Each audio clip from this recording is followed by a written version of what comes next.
The Boyce Thompson Arboretum is Arizona's oldest and largest botanical garden. Located 60 miles east of Phoenix, the Arboretum is a haven for plant lovers, photographers, birders, and nature lovers. Nestled in the Queen Creek Canyon at the foot of Picketpost Mountain, the Arboretum features plant collections from worldwide deserts, historic buildings, and 11 themed gardens.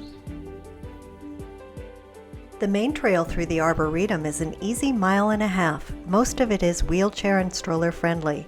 My number one tip is to walk the trail clockwise. You'll avoid some trail inclines while enjoying a shading path on your way back. Bring your best friend too. The Arboretum website states good dogs are welcome on a leash. The high trail is a favorite for those who enjoy a more strenuous hike. The trail is steep and narrow, but it's definitely doable. Built in 1926, the Arboretum's first administration building connected two greenhouses. The East Greenhouse features succulents native to the Eastern Hemisphere, and the West Wing represents those from the Western Hemisphere. Many species are unusual, rare, and/or frost-sensitive. Around the same time the greenhouses were built, Eyre Lake was created to help irrigate the lower portion of the gardens. The Arboretum is a riparian zone, attracting an exceptional diversity of migrating birds. The Audubon Society lists the Boyce Thompson Arboretum as an important bird area in Arizona. The first cactus and agave were planted here in the early 1920s. The 6-acre garden has 40 rock-bordered beds featuring 1,500 plants. Over 200 cactus species are represented, and many are threatened with extinction in the wild.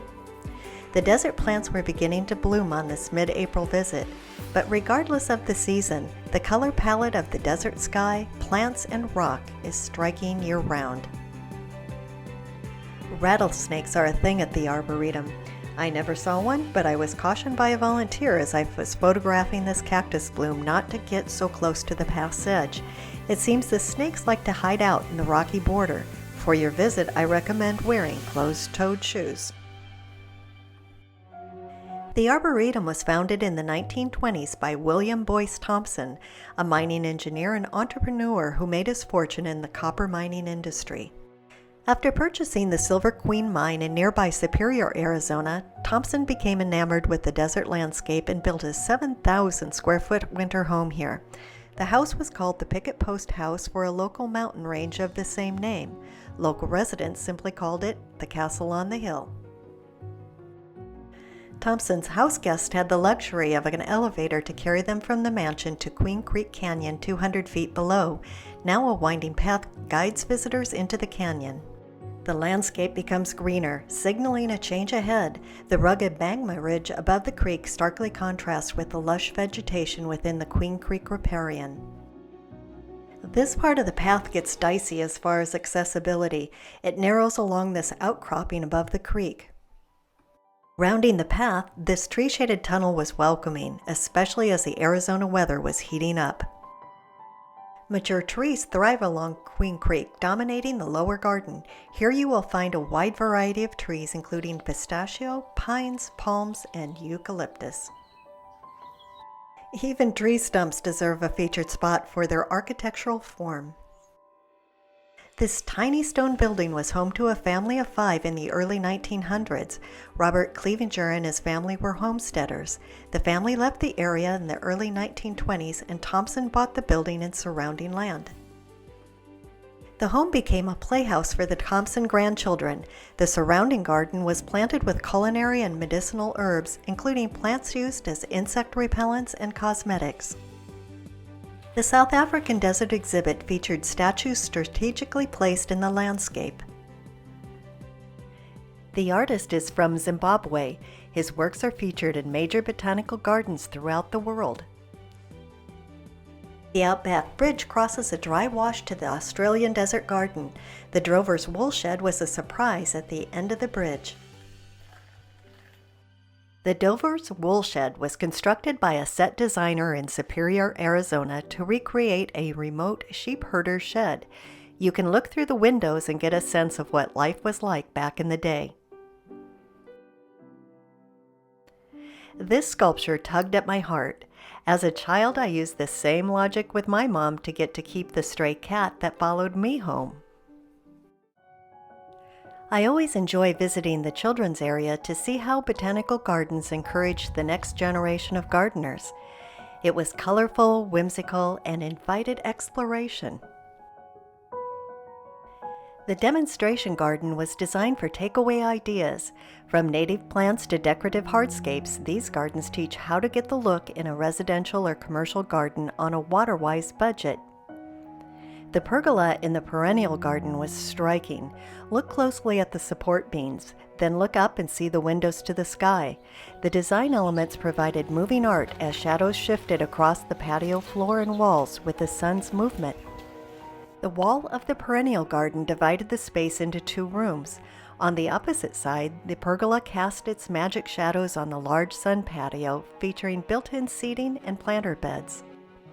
Water-wise plants and natives provided color. When approaching the mini oasis, the bridge, the walled entry, and the sound of water heightened the anticipation of what was behind the wall. Over 100 rose bushes from the Wallace Garden in Scottsdale, Arizona were planted in the Arboretum's demonstration area. A walkthrough of the roses is a beautiful way to exit the garden. So why did Thompson start an arboretum? A trip to Russia in 1917 would change his life. Thompson arrived in Russia just after the Russian Revolution. He witnessed devastating crop failure and starvation. The suffering he saw convinced him that advancing the science of growing and using plants wisely could help solve global food problems. So in the 1920s, he started work on the 343 acres around the Picketpost house to establish the Boyce Thompson Arboretum for the study and appreciation of desert plants. The Arboretum has the honor of being Arizona's oldest and largest botanical garden, fulfilling Thompson's determination to do good by establishing the most beautiful and useful garden of its kind in the world. The Boyce Thompson Arboretum offers native and water-wise plants for sale. There are 2 gift shops at the entrance. Limited food and drinks are available for purchase on-site. Visitors may bring a picnic to enjoy inside the garden, or plan to have lunch in the nearby town of Superior, a charming mining town with several good dining options.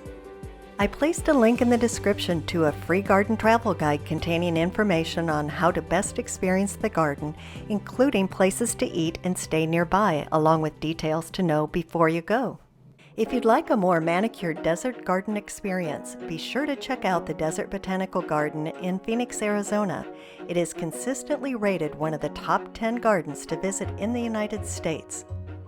Hi, I'm Kim, the Garden Travel Guide. Subscribe to get notifications of future garden video tours and kindly give this video a thumbs up to help spread garden goodness. I hope to see you in the next garden.